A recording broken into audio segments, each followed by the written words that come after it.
My fiancée vanished 3 days before our wedding after blowing my $50,000 house fund. I found out she was at her ex's beach house. So I executed the $70,000 termination and made her lies public at the church doors. Sup, Reddit. 3 days before our wedding, my fiancée completely vanished. She didn't send a text, she just ghosted the entire operation. I just opened a new spreadsheet, secured the evidence, and decided that if I was going to lose my money, she was going to lose everything else, publicly. Here's how I executed the final audit. I'm Julian, 31. I work in accounting and project management for a major firm downtown. I bought my condo 2 years ago. Not some fixer-upper, but a solid, organized space in a good neighborhood. My life is built on logistics, stability, and zero debt outside the mortgage. That's my brand. That stability, that complete absence of drama, was my selling point until it became my character flaw. I met Chloe, 28, 4 years ago. She worked in digital marketing, which to me always sounded a little vague. She was vibrant, social, and thrived on being the center of attention. She had the kind of effortless charisma that drew crowds. I was the reliable anchor, and she was the beautiful chaos. It worked initially because I provided the safety net she needed, and she pulled me out of the spreadsheets occasionally. I proposed a year and a half ago. It wasn't some rented billboard spectacle. I used my grandmother's ring, a genuine antique from the Depression era with family history. It wasn't about the size, it was about permanence. Chloe cried, said it was perfect. I thought, good. She appreciates things that last, not just fleeting trends. But when the ring went on, the dynamic shifted. Wedding planning turned into a hostile corporate takeover. She envisioned a $70,000 masterpiece, a black tie open bar event that would dominate social media feeds for months. She wanted validation on an industrial scale. Our initial agreed budget was 20 grand, financed through our combined savings. The remaining 50,000 was not disposable income. It was my down payment fund for the house we were planning to buy after the wedding. That house was my priority, a tangible asset representing our future. I tried the rational approach, laying out the numbers on a detailed spreadsheet. Chloe, diverting the entire down payment to a single party is fiscally insane. That money is for future solvency, security, and equity. She didn't engage with the numbers. She engaged with the emotion, deploying the financial blackmail that defined our last year. This is our only day, Julian. If you loved me, you wouldn't cheap out on our future. You're trying to control me by limiting the budget. It was always a test of my commitment, framed against her desperate need for external validation. She twisted my financial responsibility into a controlling trait. I reluctantly liquidated the house fund. I swallowed the loss, working 60-hour weeks to rebuild that capital, while she spent it like an heiress. I told myself I was investing in her happiness, but I was really just mitigating risk until the marriage contract was signed. She doubled down on the entitlement. She quit her marketing job 6 months out, claiming her creative energy couldn't be stifled by an office, and she needed to plan full-time. Translation: I was now the sole financial engine funding her masterpiece, responsible for her extravagant tastes, while she had unlimited free time and zero financial accountability. Her expenditures were staggering. To keep vendor spending contained, I spun up a separate virtual card on my personal account, hard limits, merchant locks, instant freeze. It was a personal card, corporate-style controls. The venue upgrade alone added $20,000. The imported lace for her custom gown was $15,000, a single outfit costing more than most people's annual savings. I remember showing the receipt to my best man, Tyler. I didn't complain, I analyzed. I told him, she views the wedding as a financial investment in her social standing. But at least the divorce lawyer won't have to fight over the dress. I'll just have it framed as a tax write-off. The entire process was an expensive, blinking red flag. I ignored it, focused on the sunk cost fallacy. I thought if I could just manage the chaos until the marriage license was signed, we could reset. I believed that once the attention-seeking event was over, the stability I represented would win out. I was wrong. The chaos wasn't temporary stress. It was her fundamental toxic operating system. I was the accountant funding her drama, and that role was about to terminate spectacularly. The financial bleed was bad, but the psychological shift was worse. Chloe's stability evaporated the moment she stopped working. My logistical life, my entire structure, became her relentless punching bag. She started calling my planning suffocating and my attention to detail controlling. She had abandoned tangible productivity for the vague pursuit of creative fulfillment, and the resulting vacuum demanded constant drama to fill the space. She was now home all day, immersed in wedding blogs and social media validation. My return from a 60-hour week at the accounting firm was no longer a moment of rest. It was the start of her nightly performance review. I'd walk in, exhausted, and be immediately confronted with a new crisis. A slight discoloration in the imported linen, an unsatisfactory font choice on the menu, or a vendor who dared to question her artistic vision. These trivial problems were treated with the gravity of a financial audit, demanding my immediate, undivided attention. I understood stress, but this was calculated toxicity. She needed chaos to feel relevant. I needed order to survive and replenish the funds she was rapidly depleting. The financial leverage she held over me, the fact that I had sunk my house fund into her vanity project, gave her license for extreme disrespect. She frequently reminded me that since she was dedicating her full-time energy to the wedding, she shouldn't have to worry about petty finances. This wasn't just entitlement, it was an act of financial dominance. She was ensuring her status as a non-productive consumer was maintained entirely on my dime. The most offensive red flags were those tied to her desperate pursuit of external validation. My presence, my stable love, was clearly no longer sufficient. She was always out, constantly needing to be seen and admired. Her phone became an inseparable accessory, permanently inverted on the coffee table like a silent shield. The errands became longer, less specific, and often involved hours of unexplained absence. Girls' nights evolved into unsupervised field trips that ran until 3 in the morning. I noticed the faint, distinct scent of an unfamiliar, expensive men's cologne clinging to her jacket on multiple occasions. I dismissed it, applying a filter of rationalization. She was seeing vendors, attending planning meetings, interacting with caterers and florists. Speculation is worthless. Proof is execution. When I finally tried the mature approach, a calm, the phone secrecy is illogical and disrespectful, and the late nights are not conducive to starting a marriage, she didn't engage with the truth. She launched the instant counterattack, demanding my absolute compliance. She weaponized her commitment constantly. She would turn my rational concern into a character flaw, suggesting that my simple questions about her whereabouts meant I was trying to sabotage the wedding. It was the classic manipulator's move. Accuse the victim of your own crime. Every inquiry was met with the ultimate ultimatum, a challenge to my dominance. One evening, she complained that my focus on budgeting was stifling her. She hit me with the line, "Your planning suffocates me. You're trying to control me." I set down the vendor contract. "Honey, I don't control you. I control the budget. If you're suffocated by organization, you're allergic to adulthood. I suggest you find some professional revenue streams before accusing me of financial management." The response didn't lead to a fight. It led to frustrated silence. This was the defining pattern. She would ask if I even wanted to marry her, suggesting my questions were proof that I was trying to back out. I should have recognized this as the definitive breakdown of trust. I should have recognized that I was not her partner, but her funding source, and that my money gave her the freedom to seek validation elsewhere. But I still let the wedding proceed. I was waiting for concrete evidence of betrayal, not just emotional instability, because in my world, speculation is worthless. Proof is execution. I had invested heavily, both financially and emotionally, and I was determined to push through the final mile. I was clinging to the delusion that she would return to the stable person I fell in love with once the need for public attention passed. I was convinced that the security I provided would ultimately triumph over her narcissistic chaos. I ignored the pervasive feeling that she was actively auditioning for a different life, using my money to fund the costume changes. The chaos wasn't temporary stress, it was her toxic operating system. I was the accountant funding her drama, and that role was about to terminate spectacularly. My patience wasn't kindness. It was a strategy to ensure my exit was clean and utterly undeniable. The cost of admission into this toxic partnership was high, but I was determined that the cost of leaving would be infinitely higher for her. All right, so the clock was ticking. Literally. We were 3 days out from the wedding. Chloe was completely wrapped up in the performance of being a bride. She was obsessed with the minute details. The exact shade of the uplighting, the spacing of the chargers on the tables, all the surface level stuff.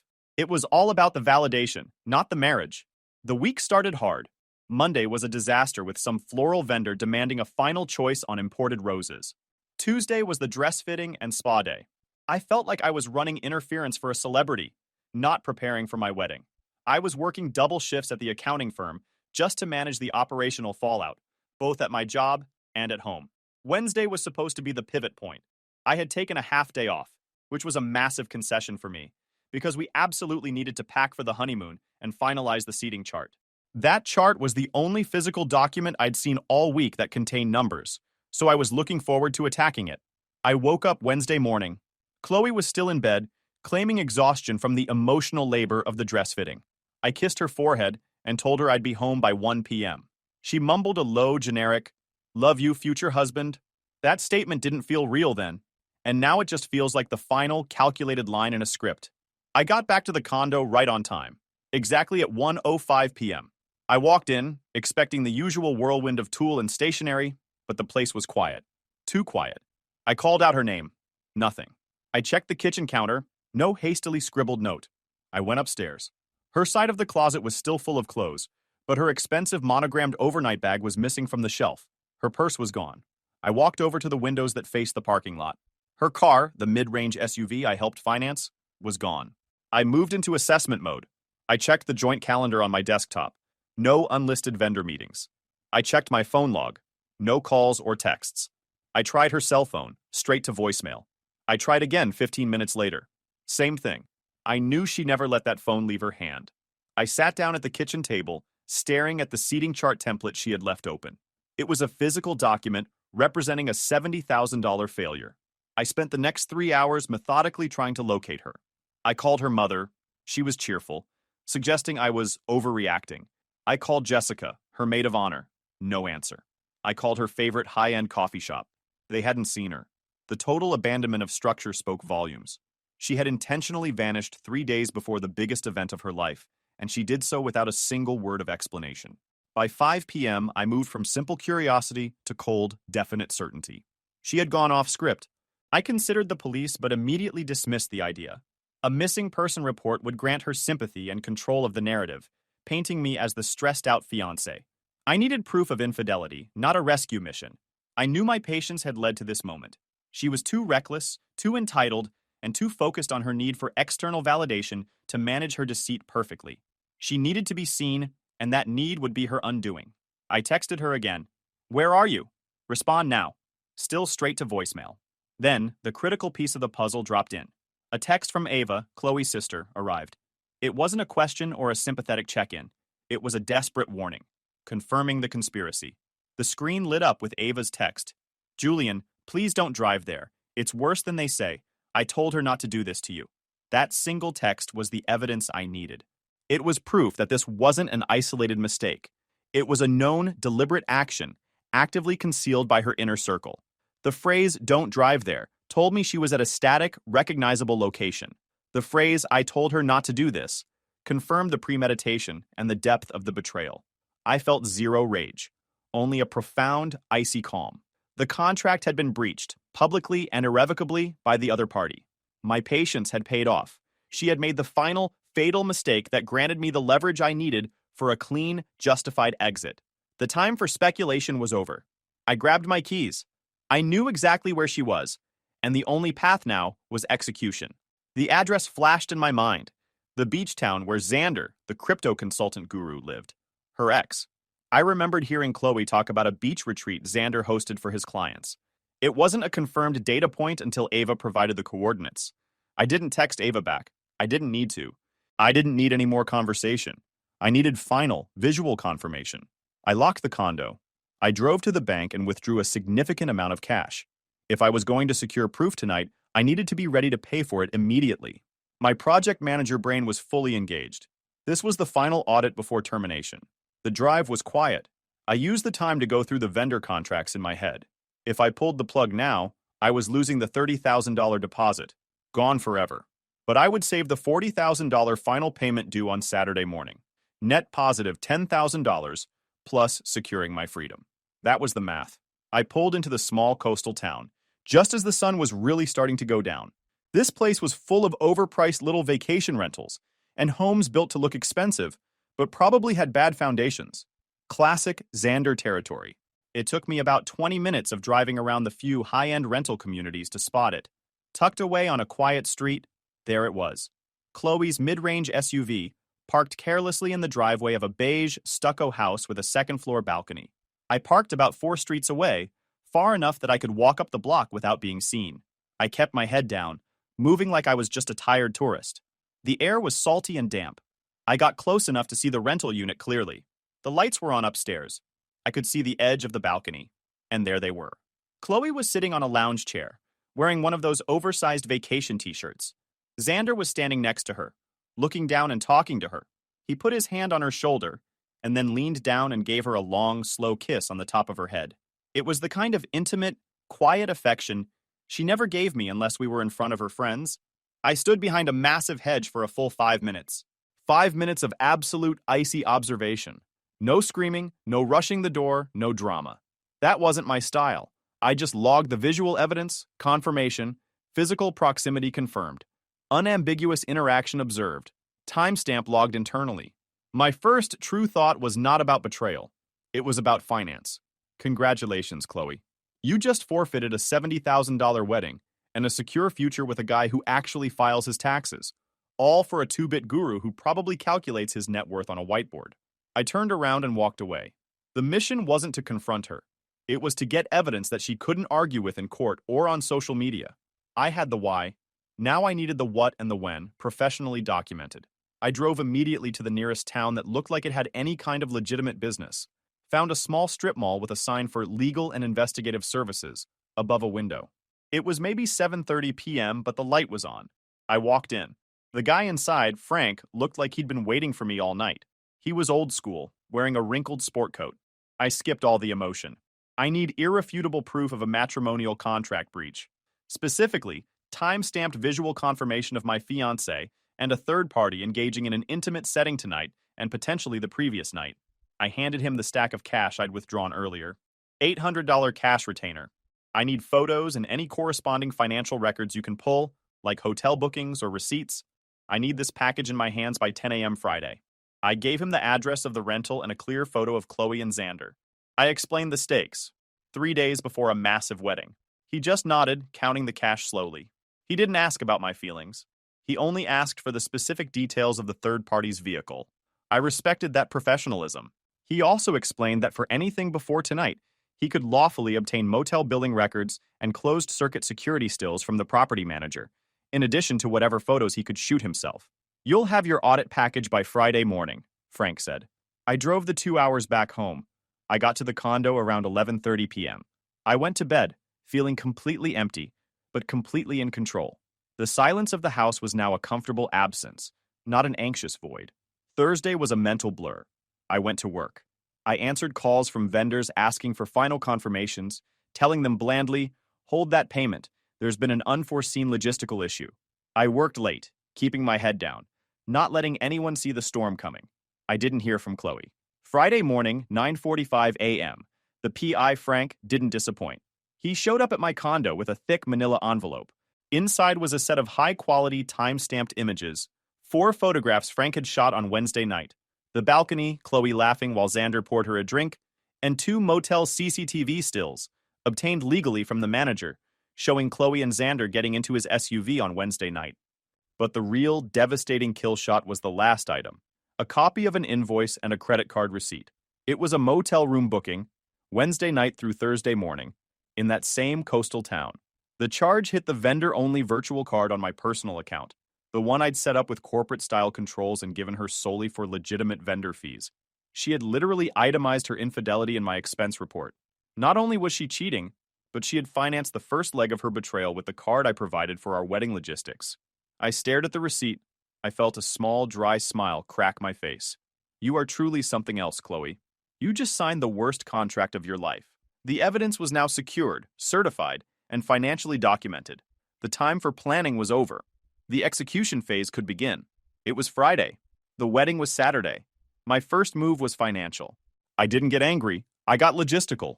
The final $40,000 payment to the venue and caterers was scheduled to auto-draft at 8 a.m. Saturday. I immediately called my bank's relationship manager and placed a hard, absolute stop payment on that transaction, then froze the vendor-only card. I was losing the $30,000 non-refundable deposit I'd already paid, but I was securing the remaining $40,000, a decisive financial salvage operation. I then started the communication shutdown. I called the church coordinator. I told them there was an unforeseen and unavoidable circumstance, and that the wedding was canceled. I paid their required cancellation fee without argument. I instructed them to keep the main doors locked until after 2 p.m., and to post a printed notice at the entrance stating the ceremony was canceled with a link to a statement. They agreed not to contact the bride until noon. I didn't give them a reason. My reputation was not their problem. Next, the vendors. I called the caterer, the florist, the band, all of them. I used the same cold, specific language. The event on Saturday is terminated. I will accept the penalty clauses in the contract. Do not contact the bride for payment or confirmation.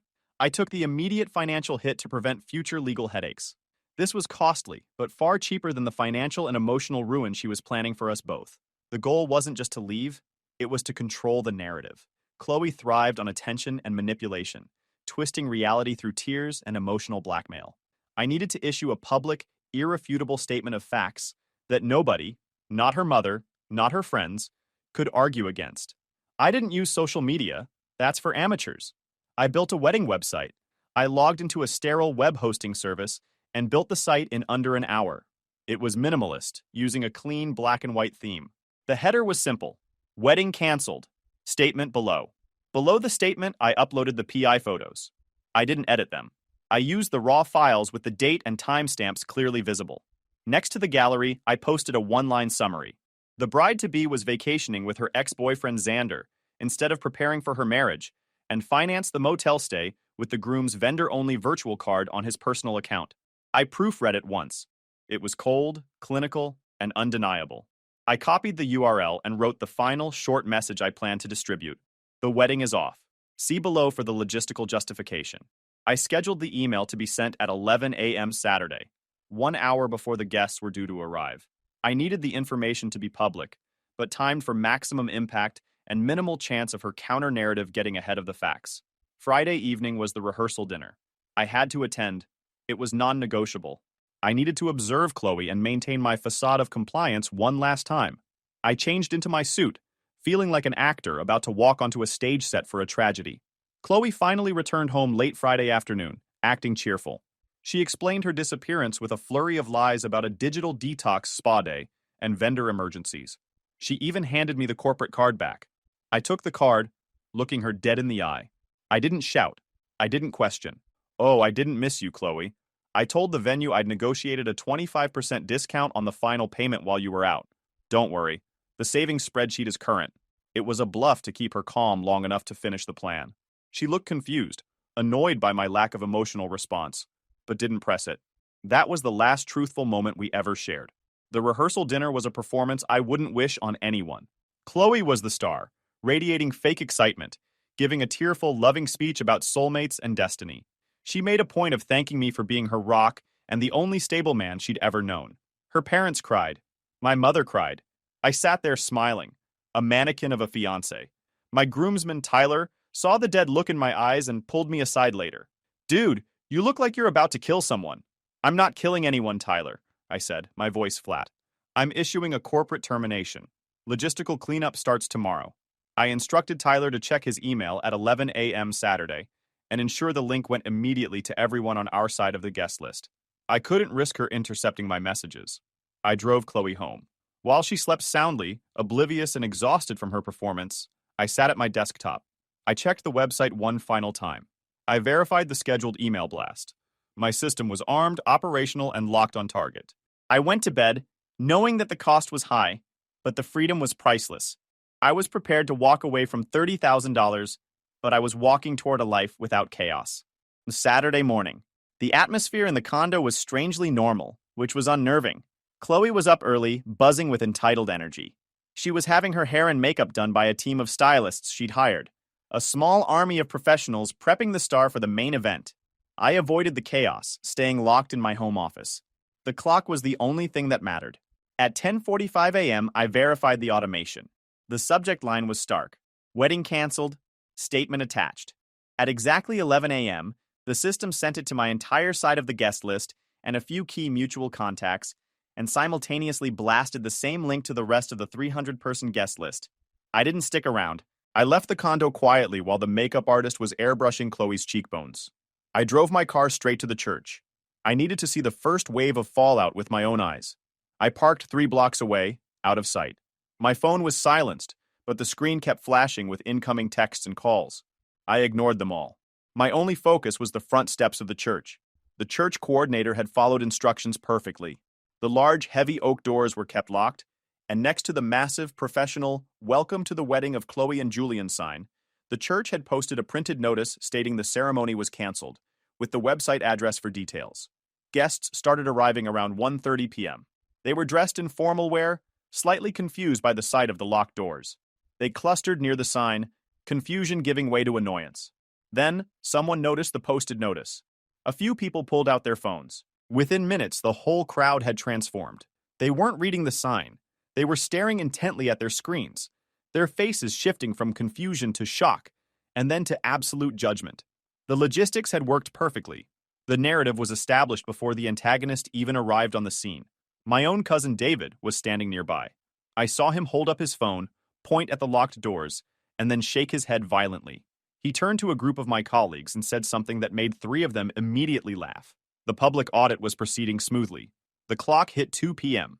The long white limousine pulled up to the curb. The silence that had settled over the crowd, the quiet of 300 people collectively scrolling through time-stamped betrayal, was deafening. Chloe stepped out. She looked flawless in the $15,000 gown. She was beaming, ready for the attention she deserved. She took 2 steps toward the church, and then she stopped. She saw the crowd staring, not at her, but at their phones. She saw the locked doors. She saw posted notice. Her smile evaporated. She turned to her father, Steve, who looked completely lost. She didn't have to ask what was happening. The collective energy of the humiliated guests told her everything. She rushed toward the doors, spotting the website URL. She grabbed her phone out of her clutch and typed it in. When she saw the photos, the irrefutable evidence of her and Xander on the balcony, and the copy of the motel receipt, her performance started. She didn't cry. She raged. She threw her phone down onto the stone steps, and the diamond cover shattered. Chloe, screaming, voice ragged. "It's a lie! It was stress! Julian, where are you? You can't do this to me!" She spun around, searching the faces in the crowd for me. Her mother started sobbing, but her father, Steve, reacted exactly as I hoped. He pulled out his phone, scrolled through the pictures for a solid minute, and then slowly folded his suit jacket over his wife's shoulders. He looked at Chloe, and the shame on his face was absolute. He didn't speak to her. He simply confirmed the facts. I knew I had to make a brief, decisive appearance to shut down any lingering doubt. I needed to look like the calm victor, not the enraged victim. I drove around the block and pulled up just behind the limo. I walked toward the chaos, maintaining a rigid, cold demeanor. Chloe saw me. Her rage immediately redirected, turning into a desperate, theatrical plea for pity and attention. Chloe, wailing, throwing her arms out. "Julian, you coward! How could you humiliate me like this? After everything, you owe me an apology. I'm ruined." I walked right up to her, ignoring her flailing arms. Her face was smeared with expensive makeup and cheap entitlement. I leaned in close enough, so only the people immediately around us could hear the cold finality in my voice. "Julian," low, steady. "I owed you $70,000, which I paid. I owed you honesty, which you forfeited. The only thing I owed you today was the truth, delivered publicly, and I paid that debt in full at the church doors." I didn't wait for her response. She started shrieking about lawyers, about defamation, about the dress. I walked back to my car. Her parents, utterly defeated, finally grabbed her arms and started pulling her toward the limo. As I drove away, I saw her father, Steve, look back at the crowd of scrolling guests. He just shook his head, a final public acknowledgement of her toxic failure. I had lost the $30,000 deposit, but I had secured my financial future, my peace, and I had successfully executed the termination with maximum prejudice. Because the aftermath of the church doors audit was exactly what I'd predicted. A firestorm of calls, texts, and social media outrage aimed at me, followed by an immediate, pathetic whimper. My lawyer friend, the same guy who helped me draft the disclosure agreement, handled the cease and desist letters from Chloe's mother. They amounted to nothing. They demanded I take down the website. I told my lawyer to counter by demanding repayment for the $15,000 dress and the $40,000 I'd been forced to stop pay. Silence. I blocked every number associated with Chloe and her toxic circle. I moved out of the condo and into a high-rise apartment downtown, a place smaller, cleaner, and secured by 3 different key cards. I sold the condo 6 weeks later, cutting the final ties to that life. The cost was high. That non-refundable $30,000 deposit was gone forever. But the victory was priceless. I didn't just save the $30,000 final payment. I saved myself from years of mortgage debt and financial ruin with a certified liability. I focused entirely on work, securing the promotion I'd been aiming for. I finally felt free of the chaos. 3 months passed in calm, professional order. My schedule was my own. My finances were thriving. I decided to spend some of my recovered capital on self-improvement, enrolling in a weekend certification course in civil engineering project management. It was purely logistical, purely analytical, everything Chloe despised. That's where I met Lisa. Lisa, 32, was a civil engineer specializing in infrastructure planning. She was sharp, direct, and completely devoid of the need for performative drama. On our third date, I gave her the whole cold, calculated story of the wedding cancellation. She didn't pity me. She just analyzed the data. Julian, you executed a highly complex project termination under extreme time constraints. You maximized salvage value and controlled the information flow. That level of risk management is incredibly attractive. She loved my organization. She loved my spreadsheets. She was the absolute antithesis of Chloe's toxic entitlement. My friend Tyler threw a large summer BBQ at his house in late August. It was a massive, relaxed gathering. I was hesitant to go, but Lisa convinced me, saying, "If you're truly over it, drama can't touch you." We arrived late. I was laughing, talking to a colleague about my promotion, my arm casually around Lisa's waist. I was happy, thriving, and completely absent from Chloe's universe. Then I saw her. Chloe was standing near the back gate. She looked thinner, and the expensive clothes were replaced by something cheap and desperate. She was clearly there to run a smear campaign or solicit pity from anyone who would listen. She spotted me with Lisa. Her eyes narrowed, recognizing the total upgrade I had made. The entitlement flared up, overriding any sense of self-preservation. She marched straight toward us, ignoring Lisa completely. "Julian, I've been trying to reach you. Look at me. You ruined my life. I lost everything. I lost the wedding. I lost my friends. And you just moved on like nothing happened." I tightened my grip on Lisa's arm and cut her off. My voice was low, absolutely steady. "You lost things, Chloe, because you made choices. The person you're speaking to is my girlfriend, Lisa. If you have complaints about logistics or finances, direct them to my lawyer, not to her." Lisa stepped forward, extending her hand with a genuine, firm smile. "Lisa, it's nice to finally meet the source of the initial case study. I've heard so much about your documented liabilities." Chloe refused to take the hand. She glared at Lisa, her entitlement overriding her sense of public decorum. "You think you're better than me?